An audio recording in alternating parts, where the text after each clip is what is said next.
The rise of the legend এই মুভিটি কোনো কাল্পনিক গল্পের উপরে নির্মিত নয়। একটি সাধারণ বাচ্চার সাধারণ থেকে পৃথিবীর অন্যতম শ্রেষ্ঠ ব্যাডমিন্টন প্লেয়ার হওয়ার গল্প। একটি সাফল্যের পেছনে যে অনেকগুলো ত্যাগ আর কষ্ট লুকিয়ে থাকে, এই মুভিটি তারই একটি জলজ্যান্ত উদাহরণ। আশা করি এই সত্য ঘটনাটি আপনার অনেক ভালো লাগবে, তাই ভিডিওটি না টেনে সম্পূর্ণ দেখুন। তো চলুন মুভির মূল গল্পে যাওয়া যাক। মুভির শুরুতে পৃথিবীর অন্যতম শ্রেষ্ঠ ব্যাডমিন্টন প্লেয়ার লি চং উইকে দেখানো হয়। প্র্যাকটিস শেষে লি বসেছিল আর তার পাশে ছিল একটি বাচ্চা। বাচ্চাটি লিকে প্রশ্ন করে, লি, আমি কিভাবে তোমার মতো একজন লিজেন্ড প্লেয়ার হব? লি তখন তার নিজের জীবনের গল্প ওই বাচ্চাটিকে বলতে শুরু করে। ঘটনা চলে যায় অনেক বছর আগে। লি মালয়েশিয়ার নাগরিক আর এই ছোট বাচ্চাটি হচ্ছে লি। ছোটবেলা থেকে লির ধ্যান জ্ঞান ছিল ব্যাডমিন্টনে, কিন্তু তার পরিবার ছিল খুবই গরিব। সংসার চালানোই ছিল তাদের জন্য অনেক কষ্টকর। আর অভাব থাকলে যেটা হয়, লির বাবা লিকে সবসময় ঝাড়ির উপর রাখতো। সে লিকে ভালোভাবে পড়াশোনা করতে বলতো, যাতে করে বড় হয়ে লি একটি চাকরি করে সংসারের অভাব কিছুটা দূর করতে পারে।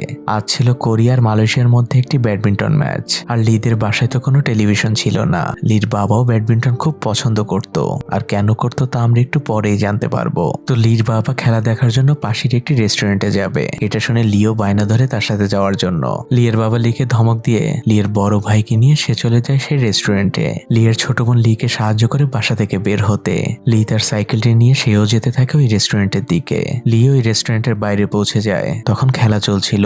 লি তার বাবাকেও দেখতে পায় দূর থেকে। খেলায় ছিল টান টান উত্তেজনা, কিন্তু লি তো অনেক ছোট মানুষ, তাই সেই ভিড়ের মধ্যে আর খেলা দেখতে পারছিল না। তখন সে একটি টিনের জার নিয়ে তার উপর দাঁড়ায় আর সে খেলা দেখতে থাকে। লির বড় ভাই লিকে দেখে ফেলে।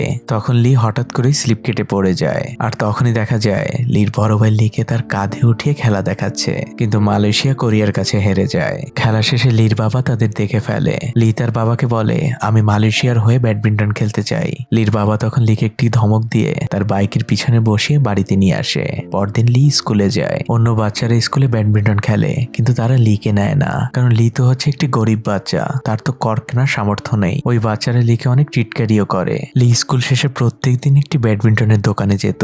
এই দোকানের মালিকও জানে লির একটি ব্যাডমিন্টন ব্যাট কত পছন্দের। ওই দোকানের মালিক লির দূর সম্পর্কের আঙ্কেল হয়। লি প্রতিদিন তার ওই আঙ্কেলকে ব্যাডমিন্টনের স্ট্রিং বাঁধতে সাহায্য করত। বিনিময়ে যাওয়ার সময় তার আঙ্কেল তাকে একটি পুরনো শাটেল দিত। কিন্তু লির তো কোনো ব্যাডমিন্টন ব্যাট ছিল না, তাই সে বাসায় ফিরে র্যাকেটের পরিবর্তে রান্নার প্যান দিয়ে সে ব্যাডমিন্টন খেলার চেষ্টা করত। সে অন্যদের বাচ্চাদের সাথে ওই প্যান দিয়ে খেলতো, কিন্তু লি তো ছিল খেলা নিয়ে খুব সিরিয়াস, তাই প্রায়শই অন্য বাচ্চারা ব্যথা পেত। আর লিও বরাবরের মতো জারি খেত।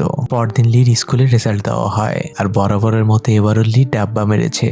লি মন খারাপ করে চলে আসে একটি বাচ্চাদের ব্যাডমিন্টন টুর্নামেন্টে। সে টুর্নামেন্টে নাম দেয়, কিন্তু তার তো খেলার মতো কোনো র্যাকেট ছিল না। আর এটা দেখে তার সেই আঙ্কেল তাকে খেলার জন্য একটি র্যাকেট দেয়। লি খেলতে শুরু করে, কিন্তু লি এর আগে কখনো এমন র্যাকেট দিয়ে এমন মাঠে খেলেনি, তাই লির খেলতে অনেক প্রবলেম হচ্ছিল।